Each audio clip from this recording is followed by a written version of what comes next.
Hey, good morning. Is that the most annoying music you've ever heard in your entire life? Got a couple more weeks of it, but we're talking about waiting rooms, so that kind of makes sense for that, I think. I'm going to hit a couple of things that Gary talked about. Make sure you download our app. There's a QR code in front of you. You can connect with us there. But lots of things happening here. At Christmas, we had a huge Journey Kids event here yesterday. This place was packed out with kids, and it was a ton of fun. This week we got a women's event. There's gifts out there you can buy for kids in our neighborhood or in our community. You can bring coats in to help another group in our community. That ends up or finishes up next week. We got Christmas Eve is happening, and outside in the lobby there's a big old sign, and we have some of these business cards. These are actually invite cards, so we'd love for you to grab some of these invite cards, take them to family and friends, and invite them to come. On the back there's a QR code. They can take a photo of that and know more about the Journey, but we've got that coming up too. So lots of great things happening here at the Journey over this Christmas season. But what I want to talk to you about first are family genealogies, because family genealogies can be interesting, right? A little bit earlier this year, I told you that my grandmother on my mom's side of the family told us from the time we were little kids that we had Native American relatives. And so you grow up knowing that, and you're pretty excited to kind of know who these people might be. Well, a few years back, I did the Ancestry DNA test type thing and told you guys that, and some person came up like, hey, you know all the bad people got your DNA now, can do things to you. Like, thanks, don't ever tell me that again. But I did this test, and it came back, and I was pretty excited because I wanted to see how much Native American blood I had in me, which this DNA test said I had 0, okay? My family line history comes from Northern Europe, and as a kid growing up all these years thinking I have Native American blood in me, even as an adult, I was actually really disappointed in this. Well, a couple months ago, my dad sends my brothers and I this photo right here. This is little raven or little feather raven Lunk. And she is my great-grandmother to the 6th power, all right, on my dad's side of the family. And so this proves that my grandmother was right, just on the wrong side of the family, okay? She was from the Cherokee tribe, ended up marrying a Simpkins and changed her name, I think it was to Elizabeth Simpkins. But we wouldn't have known this if somebody hadn't taken the time to kind of do a deep dive into the Simpkins family genealogy. We're going to take a deep dive today into a genealogy, not my family genealogy, because I'm afraid of what we might find if we go back too far. But we're going to talk about this genealogy that we find in the book of Matthew. Book of Matthew is the first book we find in the New Testament. It's a biography of Jesus. And once you open it up, the very first chapter, the very first verse, it goes into this genealogy, right? Maybe you're like me. You start reading it or you want to read it, and it's just a long list of names you can't even pronounce. And so we're going to do something a little different. I want to be a little creative with it today. So I'm not going to read it out loud to you because I don't want to try to pronounce all of these names. We're going to have a little fun with it. You're never going to look at this genealogy the same ever again, okay? So you ready for this? Take a look at this.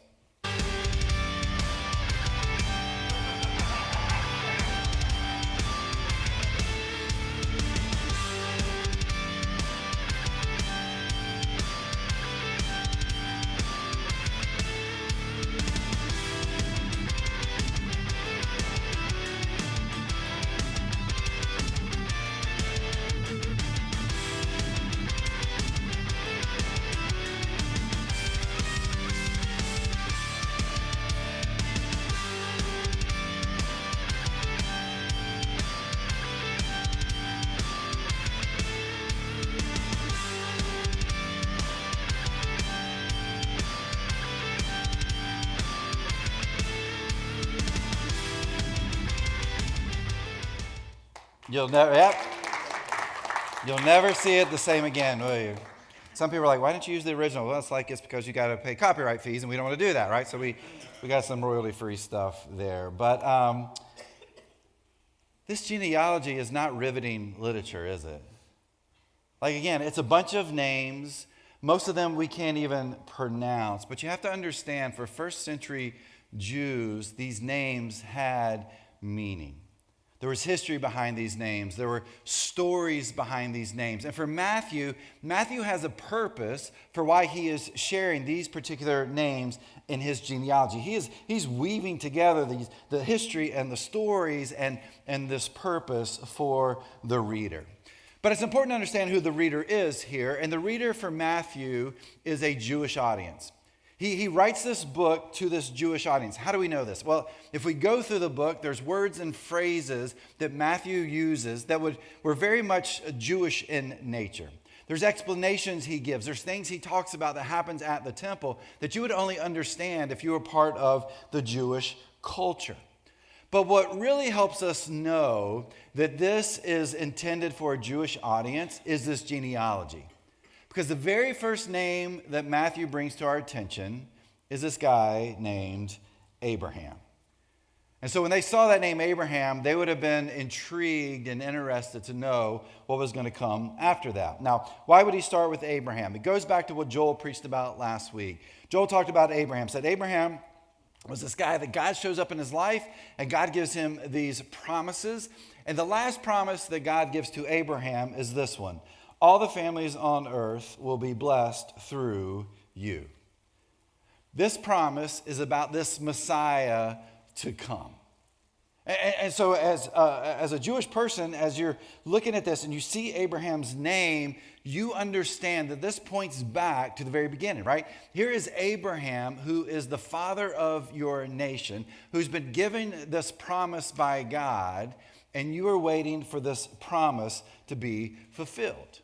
And so Matthew connects Abraham, moves forward, and connects him to Jesus.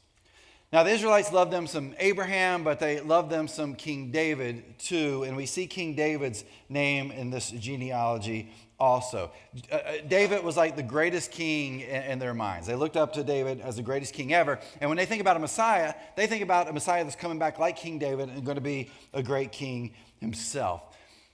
But again, why is Matthew using Abraham and why is Matthew using King David within this genealogy? Why are they important to the genealogy? Matthew is trying to point to the Jewish reader that Jesus isn't just some normal dude. He didn't just come off the street somewhere, that he is connected to the history of Israel. He's connected to Abraham, the father of this nation. He's connected to King David, this king that was the ultimate king for him.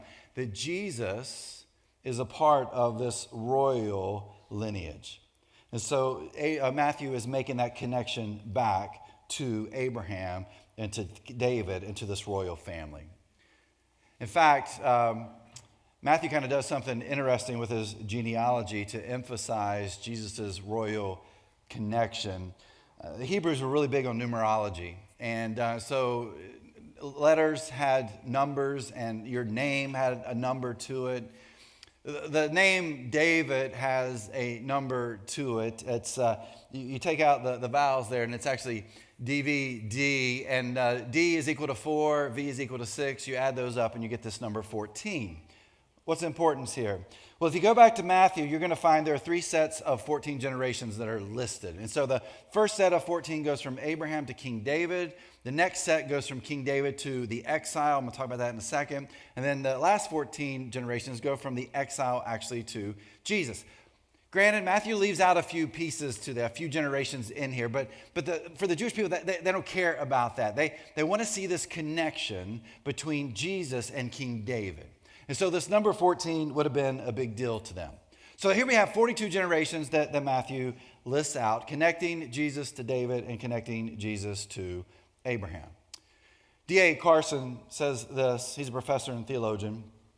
He said, Matthew's chief aims in including the genealogy are hinted at in the first verse, namely to show that Jesus Messiah is truly in the kingly line of David, heir to the messianic promises, the one who brings divine blessings to all nations. Therefore, the genealogy focuses on King David. Many entries would touch the hearts and stir the memories of biblically literate readers through the principal trust of the genealogy ties together promise and fulfillment. Here's Carson, who is saying that this genealogy brings together the promise that was made to Abraham and this connection of Jesus to the lineage of King David. But I want you to kind of think about this for a moment, because this isn't just like a few years that pass, right? There are 2,100 years that pass from the time that Abraham is given this promise until the time that Jesus is born. So you've got 2,100 years that Israel is waiting for this promise to be fulfilled. And you think waiting at the DMV is a long time, right? No, 2,100 years. And so put yourself in the place of these Israelites. Generation after generation is waiting for this Messiah to come, right? They know the promise, they're connected to the promise, but this promise doesn't ever seem to be fulfilled in their generations. They're waiting, and nothing seems to be happening. So what is happening over these 2,100 years? I mean, God gave Abraham this promise for their nation. Surely God is letting amazing, incredible things happen to them. They're having a great life. Well, I'm going to give you a little quick history lesson of what's taken place over this 2,100 years of waiting. Well, if we go back to Abraham, Abraham's given this promise by God, right? And it's not fulfilled while Abraham is alive. Well, God then goes to Abraham's son Isaac, gives the same promise. Promise isn't fulfilled. God goes to Jacob, who is Isaac's son. Promise isn't fulfilled. So these first three generations, this promise comes to Abraham, and yet it's never fulfilled in that first little bit of this family line. Well, about this time, the Israelites actually end up in Egypt. If you know the story there, they lived there for about 400 years. Many of those years, they're enslaved to the Egyptians. These aren't really good years for Israel, but the other piece of this, there's still no Messiah. Promise was given, and no fulfillment has happened. God chooses Moses. Moses comes, helps with God, or leads the people out of Egypt with God's help. And you'd probably think, here's this guy who comes in and leads these people out. He must be the Messiah. But no, Moses isn't the Messiah either. The nation gets the promised land after Moses dies. There's some decent years that are in there. Some judges lead. And then we see the time of the kings. King Saul is the first king. He's not a good king. He's killed. And then King David comes into the role as king. He's a great king, or seen as a great king by the Israelites. He dies. King Solomon, his son, becomes king. There's some pretty good years in there at this point. But neither David or Solomon are the Messiah. And then after Solomon, things change quite a bit. There's tension within the nation of Israel, and it actually splits into two nations. So around 931 BC, you have the northern nation, or the northern kingdom, which is known as Israel, and the southern kingdom, which is known as Judah, and that's actually where Jerusalem was located. Again, hard times, different rulers, going through a lot of stuff there. Well, around 722 BC, the Assyrians invade the northern kingdom, again known as Israel. They take it over. 605 BC, the Babylonians invade the southern kingdom, known as Judah. They take over Judah. And then in 597 BC, these Judean Jews are sent to Babylon to live and to work. And this is called the exile, all right? So remember, from King David to the exile, 14 generations. This is the exile that's happening. And then 14 generations from this exile until Jesus is born. Again, these are not good times for the Israelites. They're having a really hard time during these years. 537 BC.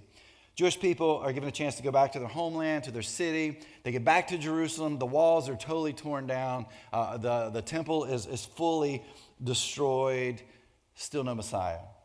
And over the next 100 years, they rebuild the temple. They rebuild the walls. And you would think, maybe, God, this is the time for you to show up. Look at what we've done here. We've rebuilt this city. We've rebuilt your temple. Send the Messiah now. But no Messiah comes. And finally, around 430 BC, God goes silent. They don't hear from God for 400 years. Now, does that mean everything's great? No. During this time period, the Persians, the Greeks, the Roman Empire, they all run through Israel, and they take over this country, and there's still no Messiah. 2,100 years earlier, there was this promise to a guy named Abraham that this Messiah would come, And here we are leading up to the birth of Jesus, and no Messiah has been sent. And yet, what does Israel continue to do? They continue to look for the Messiah. They continue to wait for the fulfillment of this promise. But I kind of think about them, and I'm like, I think I would have given up after like 20 years, right? Like, I would have probably moved on at this point in time. What is it that they are holding on to? What is it they believe? Why not just give up and move on? I mean, they got the promise, and so they believe this promise. They believe, hey, if God gave this promise to Abraham, then God's going to hold to that promise. God's going to fulfill that. We don't know when that's going to be. We hope it's during our lifetime, but it hasn't happened yet. But they have something else. They have these things called prophecies. Now, I think when we think about prophecies, we think it's this prediction of the future, and it could be a part of it, and it is a part of it, but prophecy really can be anything, right? It can be this encouraging word for a person or a group of people. It could also be a word of warning to a person or a group of people. But here is Israel, who has this promise that they're holding on to. They're waiting to be fulfilled, but they also have these prophecies, right? These prophecies that they are waiting to see come to fruition too. Scholars estimate that if you look in the Old Testament, there are about 200 to 400 prophecies in total. And you might be like, that's a big discrepancy there. About 200 of them are pretty easy to see in Scripture that, we can read through and like, okay, we see this in there. The other 200 or so, they say probably come from teachings of specific rabbis, Jewish rabbis, and they may have taken a little bit different look of parts of Scripture. Needless to say, we have a ton of prophecies, hundreds of prophecies when we look at the Old Testament. And these prophecies are pointing to this Messiah. Now, as a kid, you would have grown up being taught these prophecies. Your parents would have said to you, this is what our Messiah will look like. This is where our Messiah will be born. This is what our Messiah will do. And some of these you and I are familiar with. Let me share a couple of them with you here. Of course, we got the one here with Abraham, the promise God makes to Abraham. Genesis 12:3, it's a prophecy. All the families on earth will be blessed through you. Again, that's the Messiah, that's Jesus. Micah 5:2, but you, O Bethlehem, Ephrathah, are only a small village among all the people of Judah. Yet a ruler of Israel whose origins are in the distant past will come from you on my behalf. Isaiah 7:14, all right then, the Lord himself will give you the sign. Look, the virgin will conceive a child. She will give birth to a son and will call him Emmanuel, which means God is with us.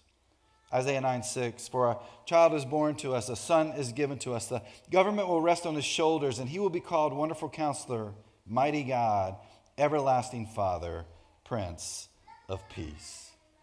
Now, there's many, many more that we have in Scripture, but if you're Jewish, you have been taught this your whole life. You've been taught, hey, wait for this promise to come true, and at the same time, look for these signs of this Messiah to come. And so what do? They wait. And they wait. And they wait. And they look and they look and they look for the signs of this Messiah. And over the course of 2,100 years, no Messiah ever comes. Joel talked about this a little bit last week. He was looking at Hebrews chapter 11. I'm going to look at verse 13 real quick. He says, all these people died still believing what God had promised them. They did not receive what was promised, but they saw it all from a distance and welcomed it. So here in Hebrews chapter 11, if we look at this, we actually see some of these names in Matthew's genealogy. Here are people who believed in this promise, who believed in these prophecies, who were looking for this Messiah, and that Messiah never came. They never got the chance to actually experience Jesus. They never got this chance to see Jesus. What was it that kept them going? The promise and these prophecies. They waited. Let me ask you this question this morning. How do you handle the waiting? Let's be honest, we're not very good at waiting because waiting is hard. Uh, I don't fly a whole lot. It's not that I don't like it, I just don't have that many trips to take. But this past October, I flew down to Florida to go spend some time with a pastor cohort that I am in. And I try to get to the airport early, because I don't like waiting in security line. I'm just going to be honest with you. I don't mind waiting when I get to the gate, but waiting to get in the security line, I get a little nervous. Not nervous, just a little anxious. But anyway, get up early. I got an early flight. I'm like, it's going to be great. I'm going to get there. Everything's going to be fine. Catch the metro here at Springfield. I go to Reagan, get out, come around the corner, and there's a super long line in pre-check. Now, I bought pre-check a few years ago because I don't like waiting, and I'm thinking this is a great way not to wait. That's great in every airport in America except for D.C., right? Because everybody in D.C. has pre-check. So I get in the pre-check line. Honestly, there's like 200 people waiting. I'm listening. People that fly all the time, like, I've never seen it this bad before. I'm like, of course, the one day I'm going to fly, it's going to be like this. So I'm sitting there waiting. I know I've got a long wait. I think I still got time for my flight. TSA agent comes around the corner, and she says something. I can't hear a whole lot because noise and people talking. And she says pre-check. And I'm like, oh, maybe there's another line for pre-check. So I go follow her around. I come around the corner. There's a big old sign that says peasants check-in, right? Just kidding. It says standard check-in. I was like, oh, I'm going to have to wait so long. I'm going to have to take off my shoes. I'm basically have to strip down. I'm going to have to unpack all my bags. I mean, they're going to do everything. And there's going to be 600 people waiting in line. Well, I get past that sign. There's only like 30 people there because everybody's waiting in pre-check because they bought pre-check to go faster, right? And so the best part was they had bomb-sniffing dogs there that day. So the dogs sniffed us up and down. If you were good, you got to go through. I think I was in and out of there like 10 minutes. It was the best day ever, and I'm probably going to do standard from here on out. Thank you. Yep. But none of us like waiting in the airport, do we? Or the DMV, or for a table at a restaurant, or at a stoplight. I mean, we do not like to wait. So how do you handle the wait when you're waiting for family dynamics to change? How do you handle the wait when you're waiting for broken relationships to be mended?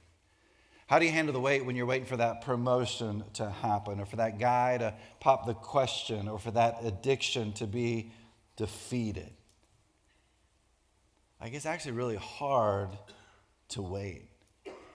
And what does that kind of wait bring us? Well, it actually brings us bitterness and anger, maybe even more broken relationships. It definitely brings more pain and more hurt, and that list could go on and on. And I think the reason we struggle so much when it comes to waiting for things like this in our life is that we have this impatience actually with God, right? There's this tension that you and I have with God. God, where are you in my waiting? God, why aren't you working in my waiting? God, why don't you hear my prayers while I'm waiting?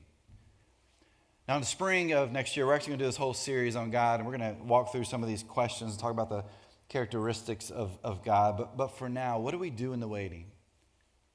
What do we do in the waiting when it seems like God's not working? Because I look at Israel, and man, they have 2,100 years of waiting, and it can seem like, looking at that God is not at work, that God's not doing what you think what God would do. There's the promise that is there. There are those prophecies that need to come true, and it may seem like God is not working. What can we learn from Israel in our own waiting? Well, here's what I would say. Waiting is about being patient. Timex did a study a few years back about how long we're willing to wait. Let me share some of these statistics with you. We'll wait 26 seconds before we'll hush someone in a theater for talking. We'll wait 45 seconds to tell someone they're too loud on their cell phone. We'll wait 20 minutes for a blind date to show up before we leave if they don't show up. And this one, I'm not sure where they did the study. Maybe it's a misprint. They said, we'll wait 13 seconds at a stoplight when it turns green before we honk. Makes me question the validity of this study, because in this area we got 13 milliseconds to hit the gas before we are honked at. The point of this is we're not patient people, and waiting is hard, but waiting is about learning to be patient. So do you handle the waiting with patience? Can you be patient waiting on your parent to ask you for forgiveness from the past? Can you be patient while waiting on your child to come back home after years of tension? Can you be patient as you work through those next steps and dealing with that medical diagnosis that you have? Can you be patient waiting on God? I don't know if we have any U2 fans here, but you may know their song 40. It's not some song they came up with on their own. The lyrics actually come from a song that King David wrote known as Psalm 40 to us. And I want to look at a little portion of Psalm 40 here because we see King David being patient with God too. Psalm 40 verse 1, here's what it says. I waited patiently for the Lord to help me, and he turned to me and heard my cry. Like waiting patiently goes against every instinct that we have in our life. We'll look for faster lines so we can have a shorter time frame in a grocery store, right? We'll pay $9.99 so that we can get delivery tomorrow instead of waiting for the 3-day free delivery to come. This is just who we are. We can't be patient. We take these actions on our own. Well, here is David who says, I waited patiently for the Lord to help me. Now, this word patiently that David uses here actually is a little too placid for what David actually writes. Here's a better translation. He says, I waited and waited on the Lord. Like he's emphasizing this wait. I waited and waited and waited on God. And I read this and I go back to Israel and I think about those 2,100 years. What are they doing? They're waiting and they're waiting for this promise to come true. They're waiting and waiting for these prophecies to happen, for this Messiah to be born. What is it that you are waiting and waiting on from God? Verse 2. He lifted me out of the pit of despair, out of the mud and the mire. He set my feet on solid ground and steadied me as I walked along. Could it be that in the waiting where we are trying to repair a marriage or rebuild the trust of a child that won't speak to us or dealing with the sickness that we have, could it be in that waiting, or as David calls it here, as he calls it this pit, could it be that God is still working? Like our circumstances may not be changing, but that doesn't mean that God isn't at work. Like again, think about Israel. That promise was still there, right? Those prophecies were still present. They're still looking for this Messiah. And even though 2,100 years passed, and maybe to them it felt like God wasn't at work, I think we can look back and say, yep, God was at work. God had this plan for Israel, and God had this plan for humanity, and that plan was Jesus, that it was still in full swing. Here is David who says, hey, in my life, when I've been in despair, in this pit that I have been experiencing, guess what God's been doing? God's been present, right? You go back to verse 1 there. I waited patiently for the Lord to help me, and he turned to me and heard my cry. God's been there. God's been in the midst of this pain and this hurt that he's experiencing in his life, even though he's still waiting for God to do something different in it. God has been there. Look at verse 3, first part. He has given me a new song to sing, a hymn of praise to our God. Beyonce went country this past year, right? It almost feels like that's what David does. If you go back and you look at some of the passages before this, the songs before this, he really is talking about how bad things are. This dark place he's in, this despair that he is feeling. And kind of like the country songs, you know, my dog died, my girl left me, my truck won't start, right? That's kind of the feeling you get with those. But then here in this song number 40, he's like, but even in this tough stuff that I'm facing, even in these things that I'm going through that seem like some country song you might hear, what is he saying? He's like, I still have this belief in God, that God is still present, that God is still steadying my feet. I've got this new song to sing in my life. Question for us is, what song are we singing right now? Is it dark? Is it distant? Is it despairing? Does it feel like some country songs? Or are you letting God lead you and guide you and steady you at your feet and your foundation in the waiting that you're doing? Because then David says, this is what happens when you do. Look at the rest of the verse 3. Many will see what he has done and be amazed. They will put their trust in the Lord. David writes this song coming through, again, a dark time in his life, and he waits and waits and waits for God to do something in it through his prayers and through his asking of God to move. And it just felt like God wasn't moving as things were going on in his life, as he's waiting. But through it all, he's able to realize that God was with him the whole time. Again, leading and guiding and steadying his foundation in that waiting. And I think about Israel, right? And I think about generation after generation after generation who are waiting for this promise to be filled. They're waiting for these prophecies to happen. They're waiting for this Messiah to come. And what they realize is that through all those years, that God has been with them. I don't know what you're waiting on. I don't know what you're going through right now, but maybe you're in that pit. Maybe you're in that place of despair, just like David. And the thing that I think we can take from that is to be reminded it is so important for us to wait patiently upon the Lord, because God is there. God is leading us. God is guiding us. But I want to take this a step further and connect it back to this 2,100 years that Israel is waiting. Because there's a question I think we have to wrestle with.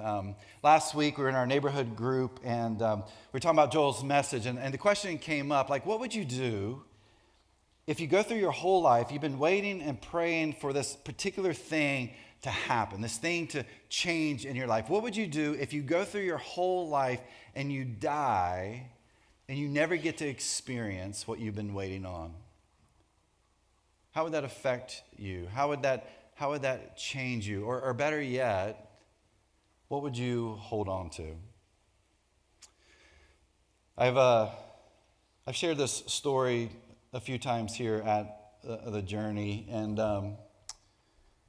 as I was working on this past week and really thinking through this waiting that the Israelites went through, it took me back to this time. Back in the summer of 2000, Kara found out that she was pregnant with our first child, and pretty excited about that, right? It's your first kid. You're looking forward to the baby, and everything's going to happen. So you're trying to prep for all of that, and everything seemed to be going fine.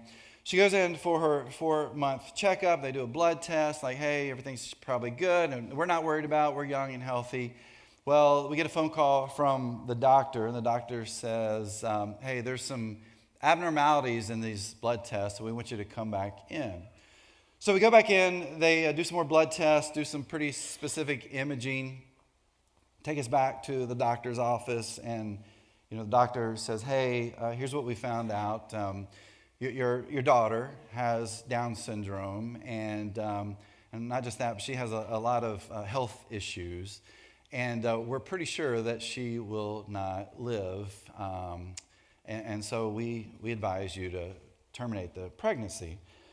That was not something Kara and I were comfortable with, and so we said, no, we're going to continue on. And a big part of that was our faith, right? Like we had this faith that God's going to do this miracle, and so we're praying that God does this incredible miracle. We have people praying for us. We have people praying over us that God's going to do something absolutely amazing. We're going to come out of this, and we're going to have this incredible story to share with people about this miracle that took place in our lives. And guess what? God never did anything in our eyes at the time in that waiting. Because in January 27th, 2001, 8 months into the pregnancy, our daughter, Kendall Grace, was stillborn. I've shared the story, again, a couple of times, and I've talked to you truthfully, like, hey, I was angry at God. And I'll be honest, I even hated God, right? Because this was not the way this was supposed to happen. I had this huge faith crisis. I had so many doubts about God even being who God is supposed to be. But can I tell you what helped me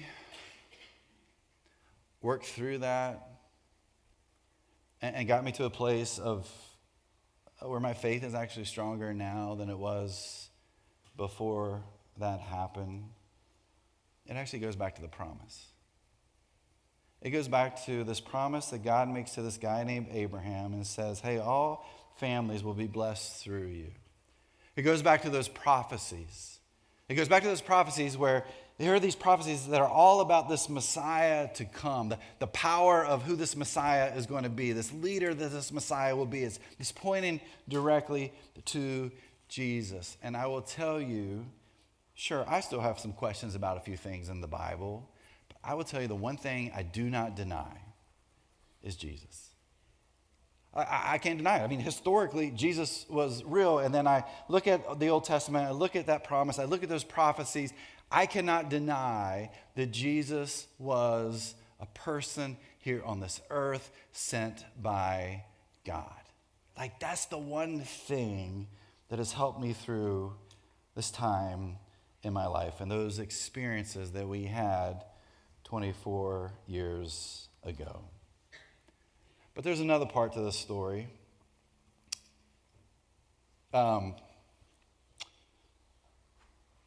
Due to the circumstances of Kendall and kind of the way things were at that time, we never got a chance to see our daughter. And we never got a chance to hold our daughter. And I think about Israel waiting 2,100 years and that promise and those prophecies coming to be fulfilled. And I think about Kendall Grace, who I never got to see, I never got to hold. But you know what? Because of Jesus, one day outside of this life and eternity, I'm going to see my daughter for the very first time. And I'm going to hold my daughter for the very first time. And the only thing that keeps me going is that belief in who Jesus is. I can't deny it. And I believe it because of those prophecies. I believe it because of that promise. I don't know what you're waiting on, but here's the deal. You may wait your whole life. And that prayer that you have, that thing that you're waiting for, you're hoping for, may not come to fruition. And are you going to be okay with that? Can you hold on to Jesus in the waiting?